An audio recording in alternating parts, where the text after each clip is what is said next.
ఒక అపోహ ఉంది సొసైటీలో, ఆల్కహాల్ తీసుకుంటే నిద్ర బాగా పడుతుంది అని. అవును సార్. సో తప్పనిసరిగా అది రాంగ్. ఎందుకంటే ఆల్కహాల్ మూలాన వచ్చే స్లీప్ ఏదైతే ఉందో అది ఆర్టిఫిషియల్ స్లీప్. దానివల్ల బ్రెయిన్లో రావాల్సిన ఏవైతే బెనిఫిట్స్ ఉంటాయో అవి రావు.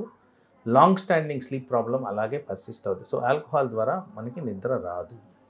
అలాగే చాలామందికి ఈ హాట్ బ్రివరేజెస్ తీసుకునే అలవాటు ఉంటుంది, కాఫీలు, టీలు. అవును సార్. వీటి మూలాన కూడా నిద్రకి భంగం కలిగేదానికి ఆస్కారం ఉంది. సో ఇలాంటివన్నీ కూడా మనం అవాయిడ్ చేయాల్సిన అవసరం ఉంది. వీటిల్లో ఒక అంశం నేను రెఫర్ చేయాల్సింది స్మోక్.